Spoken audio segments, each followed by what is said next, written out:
This treasure, known as the Isenheim Altarpiece, is located in a small city in the northeast of France. You can see a view from the top of the three parts of this altarpiece from around 1515 by Matthias Grünewald, showing the crucifixion, annunciation, adoration and resurrection of Jesus, as well as some spectacular scenes about the life of Saint Anthony. The three parts that you can see here were originally all connected, and through a series of panels that could open and close, the various parts of the polyptych could be viewed. The standard view, also known as the exterior view, was visible for most of the year, and it shows the crucifixion of Jesus, flanked by two side panels showing Saint Sebastian and Anthony. At first, it may be hard to see that just to the left of the cross is a vertical line which represents a place where the exterior view can be opened, but it runs along the red line here.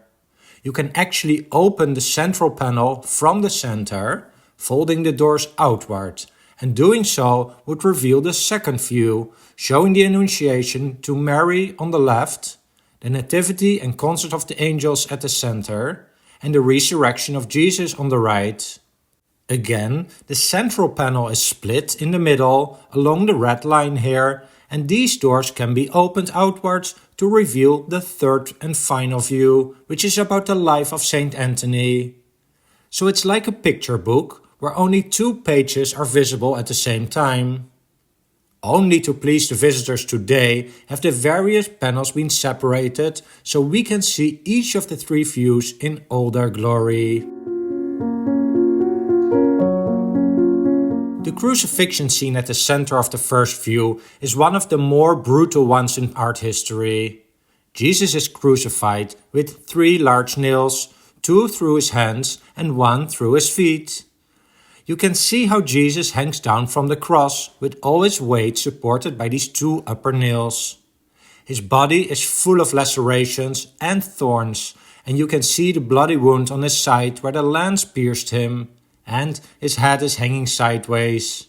It's a very cruel view of the crucifixion scene that leaves few people unmoved. On the left side of the cross is the Virgin Mary, his mother, in white.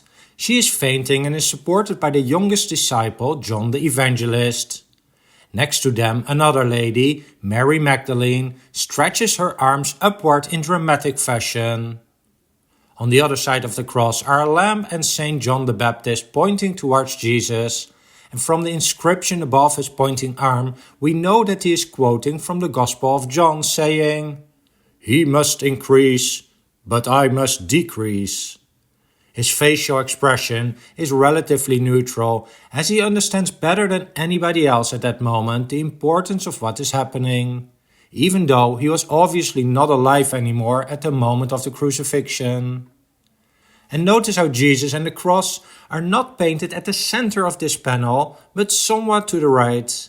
The reason is the opening in the panel at the center, and the artist was considerate that this opening would not cut the body of Jesus right through the middle. At the bottom is another rectangular panel, which shows the entombment of Christ, still showing his body full of lacerations, though the thorns seem to be removed. The side panels show 2 saints, and both of them are in a different world. They are not outside like Jesus, but placed in interior environments. On the left is Saint Sebastian, with arrows piercing through his chest and leg. But he does not seem to be in any pain because of that, and the idea is that his fate relieves him from any pain. The artist chose Saint Sebastian here because he was the patron saint of plague victims, which had made many victims in that area. On the other side panel is Saint Anthony the Great, recognizable by his double beard and his staff in the shape of the Greek letter tau, known as the Tau cross. Notice also the female demon in the window behind him, a sign that the world is full of danger.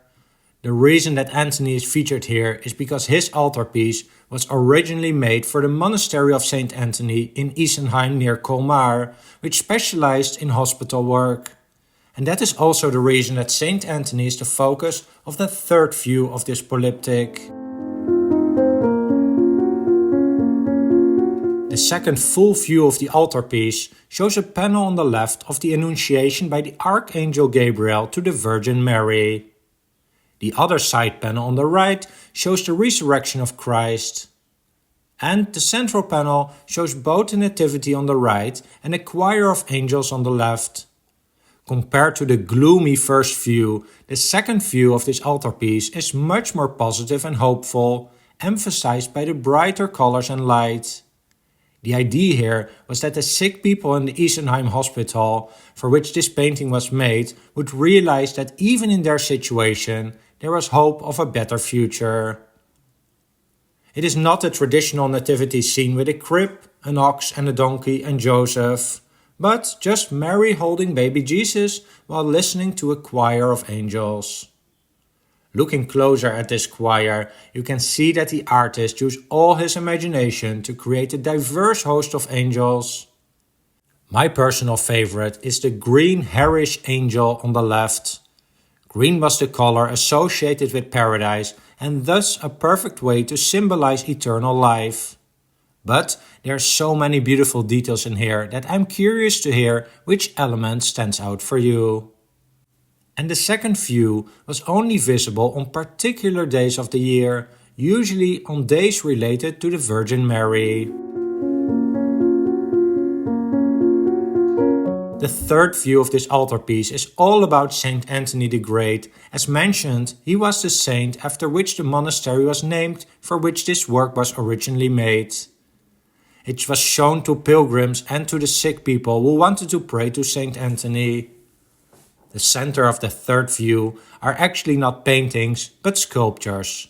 Together with a new predella at the bottom, these sculptures were made from limewood by Nicolaus Hagenauer.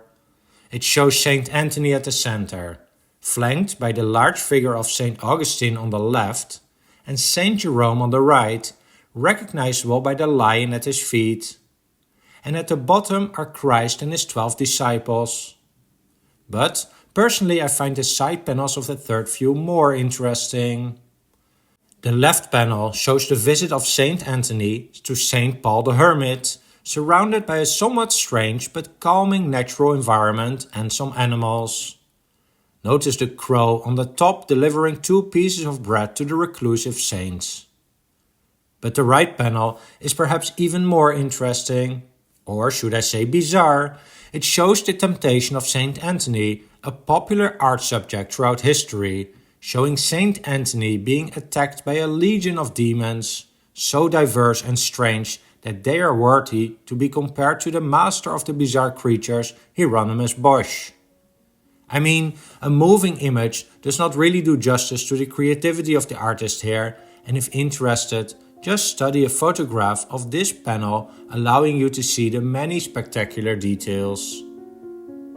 Alright, there's so much more to this altarpiece, but I would like to end here. If you have any questions or have noticed certain details not discussed, feel free to contact me in the comment section down below. And if you enjoyed this, please hit the like and subscribe buttons and hit the notification bell to be alerted for my weekly art videos. Thanks for watching.